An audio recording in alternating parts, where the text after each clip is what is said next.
Physics से प्यार करना सिखा देंगे, 100% गारंटी देते हैं आपको हम। यदि आप कुछ नहीं जानते हैं तो भी आप बने रहिए। भारी से भारी टॉपिक बताएंगे आपको दोस्तों हम, लॉन्ग शॉर्ट सब बताएंगे, मैथ फिजिक्स केमिस्ट्री सब बताएंगे। चिंता क्यों करते हो, हम है ना, चिंता करने की कोई आवश्यकता नहीं है, ठीक है ना। चलिए आगे बढ़ते दोस्तों। आज हम लोग देखेंगे क्वेश्चन नंबर 21। दो संधारित्र की धारिता C1 C2 है, इसके पार्श्वबद्ध एवं श्रेणीबद्ध परिपथ को दर्शाइए। दोस्तों class 12 physics 100 most VVI question जो हमने क्या किया है, गैस किया है, इस साल इसमें से 10 क्वेश्चन पूछा जाएगा। और यहां देखिए जरा सा, 21 नंबर बताए हैं, 20 नंबर तक क्वेश्चन हम बता चुके हैं। आपको डिस्क्रिप्शन में लिंक दे दिए, आप जाके क्लिक करके देखो।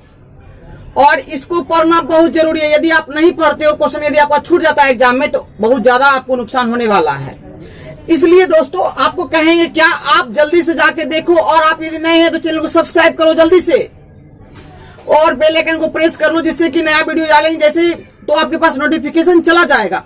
चलिए शुरू करते। सबसे पहले क्या है, तो संधारित्र की धारिता C1 C2 है, इसको पार्श्वबद्ध मतलब होता है क्या, पार्श्वबद्ध मतलब होता है समांतर क्रम में होता है दोस्तों, और श्रेणीबद्ध श्रेणी क्रम में। आइए जो जोड़ते हैं इसको पहले। सबसे पहले देखो संधारित्र, इसको कहते हैं संधारित्र, एक पर प्लस होता है, एक पर क्या होता है, माइनस होता है, इसको बोलते हैं संधारित्र। ये हो गया C1 हो गया आपका। तो दो संधारित्र लेते हैं C1 और C2, एक हो गया संधारित्र, ये हो गया, और एक और लेते हैं, एक ये ले लिए, ठीक है ना। ये हो गया C1, ये हो गया C2, और इसको हमको पार्श्वबद्ध में जोड़ना, समांतर क्रम में जोड़ना है। तो इसको जोड़ेंगे एक, जब समांतर क्रम में जोड़ते हैं ना दोस्तों, तो एक ऊपर रहता है, एक नीचे रहता है। यदि 3 संधारित्र रहता है C1 C2 C3, तो तीनों क्या करते, सजा देते। इसको एक तार से क्या करेंगे, जोड़ देंगे, ठीक है ना।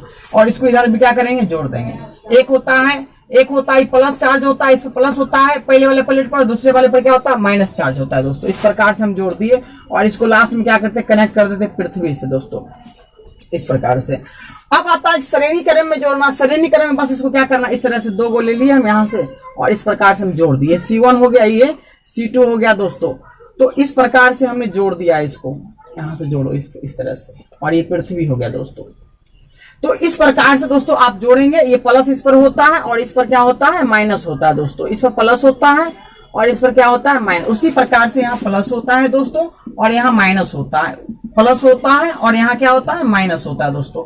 तो इस प्रकार से हमने क्या किया, श्रेणीबद्ध और समांतर क्रम में हमने क्या किया, जोड़ दिया। तो इस प्रकार से आप करोगे दोस्तों, तो आपको 2 नंबर मिल गया। आपको हम कहते हैं कि आपको हम फिजिक्स फील करना सिखा देंगे। आप फिजिक्स से आपको यदि हेट है, आपको समझ में नहीं आता है, तो आप मेरे चैनल को सब्सक्राइब कर लो। और हम कहते हैं आपको 100% में से 100% आपको फिजिक्स हम समझाएंगे।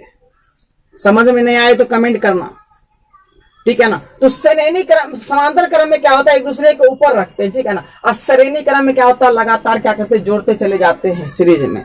हमारे घर में जो लगा रहता है, पंखा लगा रहता है, बल्ब लगा रहता है, ये सब समांतर क्रम में जुड़ा रहता है। एक आप देखोगे बल्ब लगा रहता है, एक तरफ से भुक भुक जो करता है बल्ब, वो श्रेणी क्रम में लगा रहता है दोस्तों, ठीक है ना। तो ये कैपेसिटर की बात की है हम, तो कैपेसिटर इस प्रकार से करते हैं, इस प्रकार से जोड़ते हैं। समांतर क्रम हो गया, ये श्रेणी क्रम हो गया। नेक्स्ट क्वेश्चन देखते हैं क्या है दोस्तों। क्वेश्चन नंबर 22 देखेंगे, विद्युत आवेश के 2 मौलिक गुणों को लिखे। तो विद्युत आवेश के 2 मौलिक गुण होता है दोस्तों। बेसिक प्रॉपर्टी जो होता है वो होता है, एक आवेश का संरक्षण का सिद्धांत, conservation of charge, principle of conservation of charge, और दूसरा होता है आवेश का क्वांटिफिकेशन, क्वांटाइजेशन ऑफ चार्ज। ये 2 लिखना है दोस्तों, 2 नंबर पूछता है, बहुत इंपॉर्टेंट, वेरी इंपॉर्टेंट दोस्तों बोर्ड एग्जाम के लिए। आवेश का संरक्षण का सिद्धांत, आप इसके बारे में लिख भी सकते हैं, हाइफन देके लिख भी सकते हैं। क्या है, आवेश को ना तो उत्पन्न किया जा सकता है और ना ही नष्ट किया जा सकता है। इसे एक रूप से दूसरे रूप में क्या कर सकते हैं, कन्वर्ट कर सकते हैं, परिवर्तन कर सकते हैं, क्या परिवर्तित कर सकते हैं इसको, ठीक है ना। Charge can not be created not be destroyed, it's called conservation of charge. अब आता है आवेश का क्वांटिफिकेशन। आवेश को अनिश्चित रूप से विभाजित नहीं कर सकते हैं, उसे कहते हैं आवेश का क्वांटिफिकेशन कहते हैं दोस्तों। आवेश को अनिश्चित रूप से विभाजित नहीं किया जा सकता है, मतलब क्या, आवेश तो पहले ही एक तो छोटा है, जैसे इलेक्ट्रॉन एक कण है, छोटा कण है। अब इसको हम कैसे तोड़ सकते हैं, इसको तो तोड़ नहीं सकते। जैसे ये मार्कर है, इसको तोड़ सकते हैं, नहीं तोड़ सकते हैं, हम कहीं जाएंगे मार्कर लेने के लिए, क्या बोलेंगे हाफ मार्कर दीजिए? कभी नहीं देगा, कभी नहीं देगा। हाफ मार्कर नहीं मांग सकते, 1 मार्कर, 2 मार्कर, 3 मार्कर। मतलब क्या? उसी तरह से आवेश क्या हो सकता है? 1 इलेक्ट्रॉन हो सकता है या 1 प्रोटॉन हो सकता है। 1 इलेक्ट्रॉन, इलेक्ट्रॉन मतलब माइनस और प्रोटॉन मतलब प्लस। या हो सकता है 2 इलेक्ट्रॉन मांगे या 2 प्रोटॉन, 2 मार्कर मांगो, ठीक है ना, 2 इलेक्ट्रॉन या 2 प्रोटॉन। उसी प्रकार से हम ले सकते हैं +3 -3 ले सकते हैं, क्या, इलेक्ट्रॉन प्रोटॉन। इस तरह से आगे बढ़ते जाएंगे हम, तो आगे बढ़ते जाएंगे तो इस प्रकार से हम ±NE कर सकते हैं, ठीक है ना। तो ये एक फार्मूला हो जाता है +-NE। नंबर ऑफ n की जगह पर हम लोग क्या ले सकते हैं? 1 2 3 4। तो ये आवेश का क्वांटमीकरण हुआ। आवेश को अनिश्चित रूप से विभाजित नहीं किया जा सकता है, मतलब कभी भी हम इलेक्ट्रॉन को हाफ इलेक्ट्रॉन नहीं लिख सकते हैं, ठीक है ना। ये पहले से एक छोटा सा, बहुत छोटा सा कण है, इसको तोड़ नहीं सकते हैं, ठीक है ना। तो अब हम लोग देखेंगे नेक्स्ट क्वेश्चन। बस एक बार यही कहेंगे, अच्छा लगे तो फिर लाइक करो और चैनल को सब्सक्राइब करो और बेल आइकन को प्रेस करो, दोस्तों के बीच में शेयर करो, बस। दोस्तों नेक्स्ट क्वेश्चन है 23 है, एक्स किरणों के किन्हीं 2 गुणों को लिखे। किन्हीं 2 गुणों को लिखे दोस्तों। तो हमने लिखा पहला गुण इसका है, ये किरणें फोटोग्राफिक प्लेट को प्रभावित कर काला कर देता है। एक्स किरणें, एक्सरे जो होता है, एक्सरे जो हम लोग करवाते हैं तो वो क्या करता है, देखेंगे आप, फोटोग्राफी जो कलर प्लेट मिलता है आपको तो देखिए काला हो जाता है, ठीक है ना। तो फोटोग्राफिक प्लेट को काला कर देती है। दूसरा गुण क्या है, ये किरणें विद्युत चुंबकीय तरंगे हैं। ये तरंग है, तरंग की तरह चलता है दोस्तों, ये तरंग की तरह चलता है, विद्युत चुंबकीय तरंगे है ये किरणें। तीसरा, ये किरणें विद्युत और चुंबकीय क्षेत्रों में विक्षेपित नहीं होती है, मतलब क्या, इस पर कोई प्रभाव नहीं पड़ता, विद्युत क्षेत्र का, चुंबकीय क्षेत्र का कोई प्रभाव नहीं पड़ता है, ठीक है ना। तीसरा, चौथा है क्या, ये किरणें जिस गैस में से गुजरती उसका आयनीकरण कर देती है। जैसे हाइड्रोजन गैस में से गुजरा, इसका आयनीकरण कर दिया, मतलब इसको क्या किया, आयन में बदल दिया, इसको आयन में बदल दिया, आयन में बदल दिया, H+ आ गया, ठीक है दोस्तों। तो आपको 2 गुण ही पूछा था, बहुत ही इंपॉर्टेंट है, very important for board exam, note down कर लो, बहुत इंपॉर्टेंट है दोस्तों। तो इस प्रकार से आपको 2 ही गुण पूछा था, लेकिन हमने 4 गुण लिखाया है। आप स्क्रीनशॉट ले लो और कहना चाहते हैं यही कि इसमें से 2 लिख देना जो आपको पसंद पड़े, जो आपको हल्का लगे वही लिख देना। ऐसे तो सब हल्का ही है, लेकिन आपको जो अच्छा लगे, ठीक है ना, लिख देना। तो आगे बढ़े, चलते हैं आगे की ओर दोस्तों। नेक्स्ट क्वेश्चन पर चलते हैं 24। 2 विद्युत बल रेखाएं एक दूसरे को नहीं काटती है, क्यों? वेरी इंपॉर्टेंट, ठीक है ना। हम लोग लिखेंगे क्या दोस्तों, पहले आप क्या कीजिएगा, नोट कीजिएगा ना। तो पहले आप क्या कीजिएगा, यही क्वेश्चन को दोहरा दीजिएगा। 2 विद्युत बल रेखाएं एक दूसरे को नहीं काटती है, क्योंकि, ऐसे कर लीजिए, लिख लीजिएगा आंसर में, 2 विद्युत बल रेखाएं एक दूसरे को नहीं काटती है क्योंकि कटान बिंदु पर 2 स्पर्श रेखाएं खींची जा सकती है, जो उस बिंदु पर विद्युत क्षेत्र की 2 दिशाएं बताएगी, जो कि असंभव है। कहने का मतलब है क्या, 2 बल रेखाएं, एक इधर है बल रेखा, ये बल रेखा है आपका, एक इधर है, दोनों एक दूसरे को काट दिया, मान लेते दोनों एक दूसरे को काट दिया, दोनों कटा क्या, एक बिंदु पर कटा, इस बिंदु को मान लेते हैं क्या, P।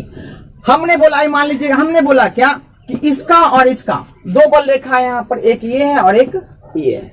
तो हमने पूछा क्या कि इस बिंदु का दिशा क्या होगा। तो एक तो इधर जा रहा है, इसका बोलिएगा क्या, इसका हो जाएगा क्या, E1 हो जाएगा, E1 वेक्टर। और इसका पूछेंगे तो बोलिएगा इधर हो जाएगा, E2 हो जाएगा। तो मतलब क्या कि एक बिंदु 2 दिशा बता रहा है विद्युत क्षेत्र का, भैया ये तो गलत है ना। एक आदमी किधर चलेगा, उधर भी चलेगा, इधर भी चलेगा, एक ही जगह जाएगा। तो उसी तरह से ये बिंदु है, तो एक केवल दिशा बताएगा, चाहे उधर बताओ चाहे इधर बताओ। अब दोनों जगह बताने लगा, इधर ही बता रहा है, इधर ही बता रहा है, तो ये गलत है, ये नहीं हो सकता। इसलिए 2 बल रेखा कभी भी नहीं काटता। Point be noted. Next question की ओर चलेंगे दोस्तों। फिजिक्स से प्यार करना सिखा देंगे, 100% गारंटी देते हैं आपको हम। यदि आप कुछ नहीं जानते हैं तो भी आप बने रहिए। भारी से भारी टॉपिक बताएंगे आपको दोस्तों हम, लॉन्ग शॉर्ट सब बताएंगे, मैथ फिजिक्स केमिस्ट्री सब बताएंगे। चिंता क्यों करते हो? हम है ना, चिंता करने की कोई आवश्यकता नहीं है, ठीक है ना। चलिए आगे बढ़ते हैं। स्क्रीनशॉट ले लो, ले लिए, वेरी गुड। क्वेश्चन नंबर देखेंगे दोस्तों 25 नंबर, विद्युत क्षेत्र के लिए अध्यारोपण का सिद्धांत को लिखे दोस्तों। बहुत ही इंपॉर्टेंट है, वेरी वेरी इंपॉर्टेंट है दोस्तों, अच्छे से समझना आप।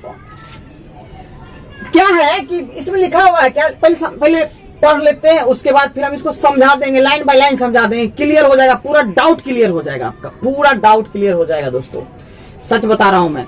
देखो क्या है, बहुल आवेशों के किसी निकाय में किसी एक आवेश पर लगने वाला परिणामी विद्युत बल निकाय में स्थित अन्य आवेशों द्वारा उस आवेश पर लगने वाले विद्युत बलों के सदिश योग के बराबर होता है। सर आप तो पढ़ दिए सिर्फ ऐसे ही? जी नहीं दोस्तों, हम आपको बता रहे हैं, आपको हम बता रहे हैं, ये तो पढ़े ऐसे ना, आप आपको लाइन बाय लाइन समझा रहे हैं, 100% समझ में आएगा, ठीक है ना।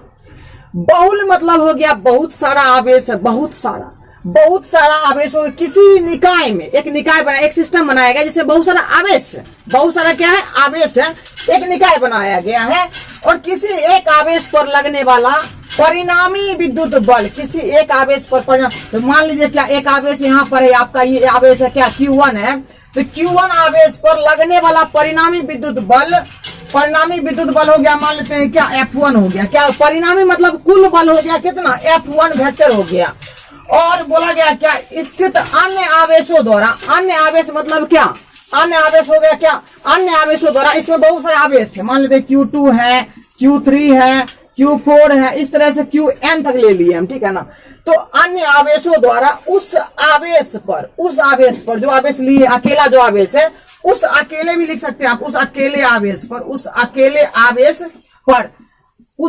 आवेश पर सबको यहां मिला देते इस प्रकार से, उस अकेले आवेश पर लगने वाले विद्युत बलों के, तो उस अकेले आवेश पर लगने वाले विद्युत बलों के सदिश योग के क्या होता है, बराबर होता है दोस्तों। तो क्या होगा, यहां पर एक आवेश है, एक निकाय बनाए, Q1 Q2 Q3 Q4 Qn ले लिए, एक निकाय बना लिए, एक आवेश पर परिणामी विद्युत बल, मतलब ये सब क्या कर रहा है, 2 3 4 जो लग रहा है, ये सब क्या कर रहा है, इस पर बल लगा रहा है। ये सब जैसे Q2 लगाएगा किस पर, Q1 पर लगाएगा बल, तो Q2 आवेश का Q1 पर लगने वाला बल दोस्तों, तो Q1 पर लग रहा है ना बल, तो यहाँ लिखेंगे F12 लिखेंगे, जिस पर लगता है ना दोस्तों वो पहले लिखते हैं, इसको 12 ने पढ़ेंगे, इसको पढ़ेंगे 1 और 2 1 2, जैसे 3 जो है इस पर लगा रहा है तो क्या हो जाएगा दोस्तों, यहाँ पर हो जाएगा F13 वेक्टर। जैसे 4 लगा रहा है इस पर तो क्या हो जाएगा दोस्तों, इसका हो जाएगा F14 वेक्टर। जैसे n लगा रहा है दोस्तों क्या हो जाएगा, इसका हो जाएगा F1n वेक्टर। मतलब जिस पर लगेगा वो पहले लिखाएगा, एक पहले लिखाएगा। तो हमने परिभाषा क्या बोला, फिर से एक बार रिपीट कर देते, किसी बहुल आवेशों के किसी निकाय में किसी एक आवेश पर लगने वाला परिणामी विद्युत बल उस निकाय में निकाय सिस्टम है ये, तो इस निकाय में, तो उस निकाय में स्थित अन्य आवेशों द्वारा, अन्य आवेश ये हो गया Q2 Q3 Q4 Qn, तो अन्य आवेशों द्वारा उस अकेले आवेश पर, इस अकेले आवेश पर लगने वाले विद्युत बलों के सदिश योग के क्या होता है, बराबर होता है दोस्तों। मतलब क्या F1 वेक्टर बराबर क्या हो जाएगा, कितना बल लग रहा है, F12 वेक्टर, फिर हो जाएगा F13 वेक्टर, फिर हो जाएगा 14 वेक्टर, इस तरह से दोस्तों डॉट कहां तक जाएगा, ये F1n वेक्टर तक ये जाएगा दोस्तों। तो इसको हम इस प्रकार से लिखते हैं, यही अध्यारोपण का सिद्धांत दोस्तों, बहुत वेरी वेरी इंपॉर्टेंट क्वेश्चन है, आपको दोस्तों बता रहे हैं। तो ये हो गया आपका। जैसे मान लीजिए क्या, एक बहुत शक्तिशाली व्यक्ति है, ठीक है ना, अब उस पर क्या हो रहा है, सब उस पर क्या हो रहा है, छोटा व्यक्ति जो है उस पर फोर्स लगा रहा है, ठीक है ना। तो उसका जो शक्तिशाली व्यक्ति है उसका फोर्स, और वो जो छोटा व्यक्ति उस पर लगा रहा है फोर्स, धक्का दे रहा है, तो उस सबका फोर्स का योगफल और मेरे फोर्स का परिणामी योग वो बराबर होना चाहिए, समझे। मेरे पर जो लगाया गया है बल, मेरे पर लगाया गया है, और मेरा जो फोर्स है और वो 3-4 आदमी के फोर्स के बराबर है। अरे भाई इतना शक्तिशाली हम हो गए हैं, जो 3-4 आदमी हम पर लगा रहा फोर्स और मेरा फोर्स उसके बराबर है। उसी को बोलते हैं अध्यारोपण का सिद्धांत दोस्तों, ठीक है ना, कि एक पर कितना लगा रहा फोर्स, उसका फोर्स इसके बराबर है। तो उसी को बोलते हैं अध्यारोपण का प्रिंसिपल ऑफ सुपरपोजिशन दोस्तों। पॉइंट बी नोटेड, इंग्लिश में कहते हैं प्रिंसिपल ऑफ सुपरपोजिशन। दोस्तों 25 तक बताए हैं, 100 क्वेश्चन हमको बताना है। ये मेरा जो है ना एक कह सकते हैं आपको, ये मेरा जो है गैस किया क्वेश्चन 100 क्वेश्चन गैस करना है, तो ये मेरा लक्ष्य है कि 100 क्वेश्चन हमको बताना है, किसी भी हालत में बताना, आपको देना है, हमको समझा कर देना है पूरे बुक से, ठीक है ना। और उसका फिर लॉन्ग टाइप चलेगा, फिर केमिस्ट्री चलेगा, फिर मैथ चलेगा। मतलब देखो आगे आगे होता है क्या, बस आप बने रहो और अपने दोस्तों को भी शेयर करते रहो। बस फिर मिलते हैं, तब तक के लिए आप हार्ड वर्क करते रहो, स्मार्ट स्टडी करते रहो और अपनी पढ़ाई पर निरंतर प्रयास करो। अच्छा से सफल होने के लिए एक अच्छा स्ट्रेटजी बनाओ। और हर व्यक्ति दुनिया में सफल होता है जो अपने कामों में लगा रहता है, मेहनत करता है, आगे बढ़। तो ठीक है, फिर मिलते हैं नेक्स्ट वीडियो में, तब तक।